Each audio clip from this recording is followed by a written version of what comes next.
Hey there and welcome to Your Life Rocks. This is a place for tips and inspiration for working Christian moms looking to create more balance in their lives. Now, if that is you and you are thinking about homeschool next year and you're thinking, is that even possible?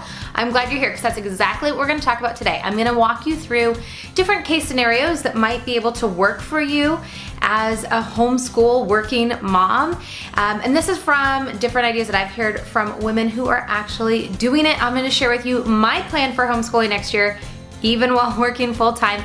And then I'm going to show you on my computer screen, walking you through the first steps that you need to do all to get that started. Now, these tips on how to get started into homeschool, if it's something that you've never done before, came from a homeschool expert that we had on the Redefining Balance podcast for working Christian moms, Erin Berry. And I'm gonna link right up here to that episode so that you can check it out if you want more information on all of the details about making a decision if homeschool is right for you. And all of the tips that Erin provided and the steps that I'm gonna walk you through today, you can find inside of our summer lifestyle guide inside the Your Life Rocks app on your mobile phone. You can find the Your Life Rocks right inside of your app store, download it, and you'll have instant access to all of our podcasts, free training, our lifestyle guides, which give you more tips and inspiration to help you grow in your faith, marriage, parenting, career, home health, finances, and friends and fun, plus so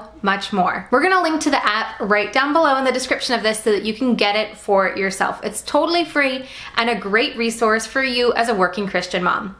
Okay, so now let's have an honest conversation on if working moms can actually make this whole homeschool thing work. I mean, we already have so much on our plate that taking out even more time to think of curriculum, to get the kids set, to teach them, when is all of that gonna happen? Now, this is something I've been really thinking about, praying about, and researching for quite a few weeks, if not months now, because of everything that's going on in our world today with COVID-19 and everything else. And a lot of us are thinking about this because who knows what school's gonna look like when the kids go back, and we certainly don't want them to go back to a situation that's gonna make it not great for them to be learning or great for them to just be in, period. Let's face it.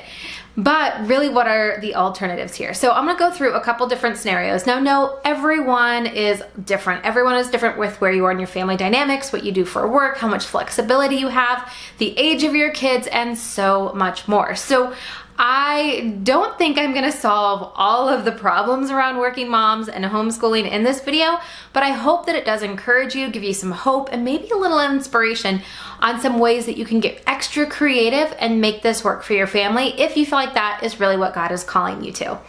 Now, when I was trying to decide if homeschool was gonna be right for me and my kids and our family and my husband, I had a lot of questions, like how are we really gonna make this all work? You know, going through our weekly schedules and our demands and all of the things that are gonna go into making this actually successful.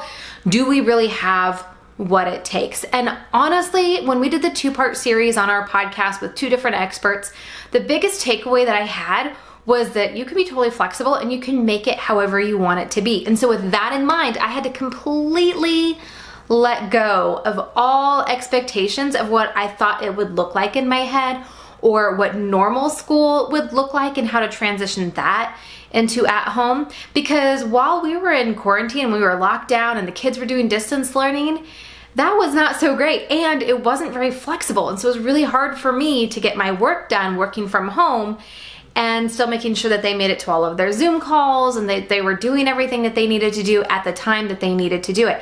It just wasn't working.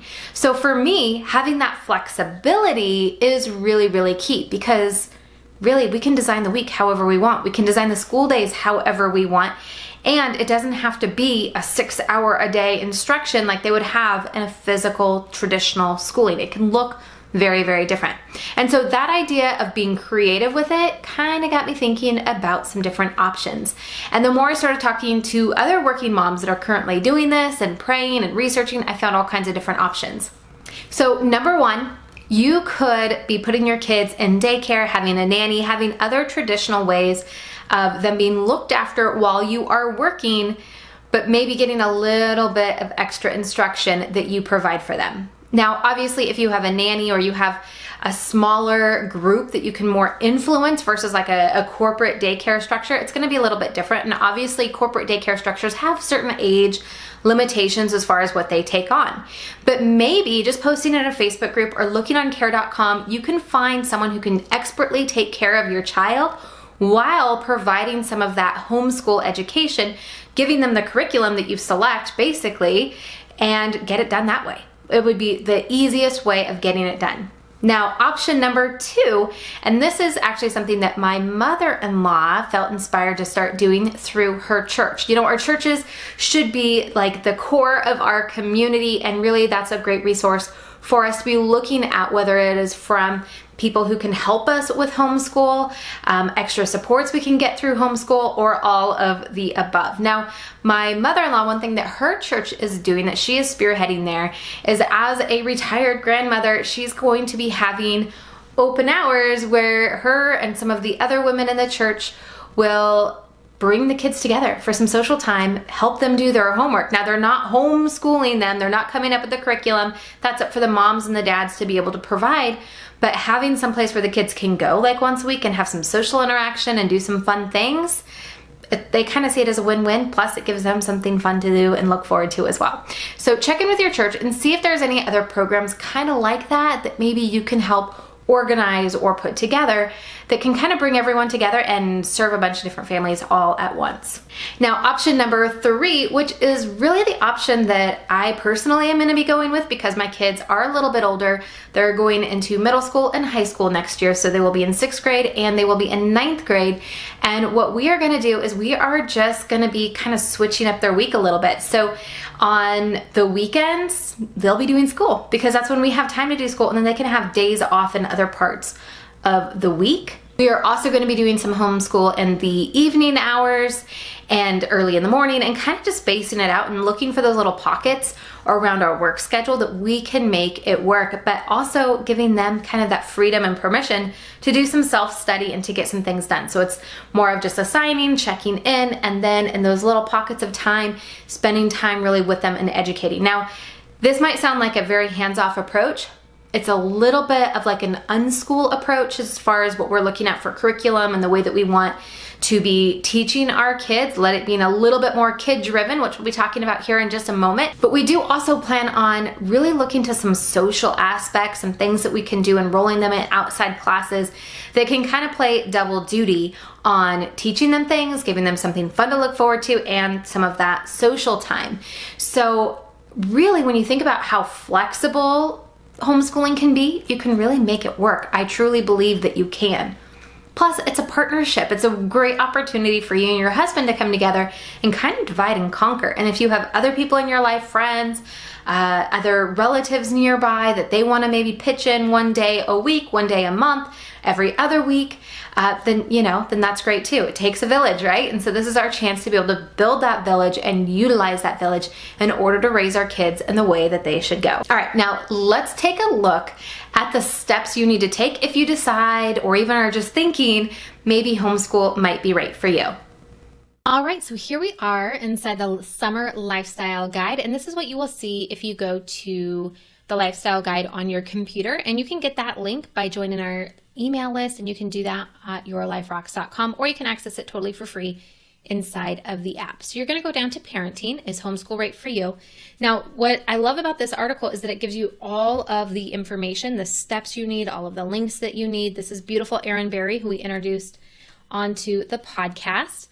And on the podcast episode, Redefining Balance, that we did on homeschool, Erin really talked about the 4 different types of homeschooling that you can find. And really, I'm finding that there's a lot more than these 4 even, but these are the kind of the mainstay for it. And so you can click on each one to learn about each of the different types of homeschooling that are there for you. But then Erin provided this checklist, and this is really what I want to walk you through, is this checklist, because this is the important stuff that I think really helps you kind of decide if homeschooling is going to be right for you, and if it is, how to get started. So number 1 is to pray first. Now, if you're like me, I might already be feeling that God's been leading you to doing this, but definitely consistent prayer on this topic is going to be key, because it's not even just a prayer on should you or should you not homeschool, but it's a prayer in asking God to open up doors and bring the right people into your life and all of those other things.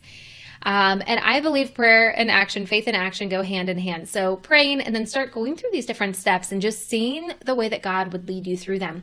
So the first one is to check out the laws and requirements for where you are. Now, this is the website that Aaron had told us about, the hslda.org. It's linked right inside of the lifestyle guide. And you guys, this is an incredible resource for anyone who is looking to homeschool. So you can look up homeschool laws by state, how to start strong, high school and beyond, record keeping, all of that kind of stuff is in here. So I'm going to go ahead and click on homeschooling by state because it is very, very different from state to state and what those different requirements are. So let's go to legal, and then you're going to go to homeschooling by state, and this will help you kind of see what they are. So here you can see the whole map and the different regulations that there are for everyone in one of the states. Now, I happen to live in the state of Oregon, so that is the state that I am going to click on for the sake of what we're doing here today. And you can see here, like, what are those options for homeschooling, the required ages, notification, all of the things that you need to know, and then you can get all of the details. But they also have different blog articles that you can read that are specific to your state, which is really, really incredible to be able to have that kind of information to really decide, is this right for you? Is it not right for you? And everything else that you need to know. Now, going back to that lifestyle guide, the next thing on the list, once you've kind of figured out the legal how-tos and what you need to do, is to start looking at the curriculum. Now, Erin had recommended going to kathyduffy.com because it's a great resource for different reviews, but she said to start with the basics like math and reading and pick out just those couple curriculum, and then you can start building other things around that are a little bit more lenient. And here are, again, 2 links to Simply Charlotte Mason or Classical Conversations, where you can learn more about that type of curriculum. Now, once you get to step 3, there's another resource that I will make sure I add to our summer lifestyle guide, but it's a resource that I found for completely free curriculum online for homeschool. And it is called all-in-one-homeschool.com. Easy peasy all-in-one homeschool, completely free online Christian homeschool curriculum for your family and mine. This I love. Remember, I've been saying all along, it's about bringing community together and taking a village, and that's exactly what this does. Well, there you go. I've given you some examples on things that you can do in order to make homeschool work for your family. History, language arts, math, music, reading, everything that you would possibly be needing for your kids. So I highly encourage that you check out this website as well. If you have other creative ideas, I would love for you to put them down below. If you found this content helpful, make sure that you like it and share it with a friend, and subscribe for more working mom tips here from Your Life Rocks. So until next time, keep building a life that rocks. Bye.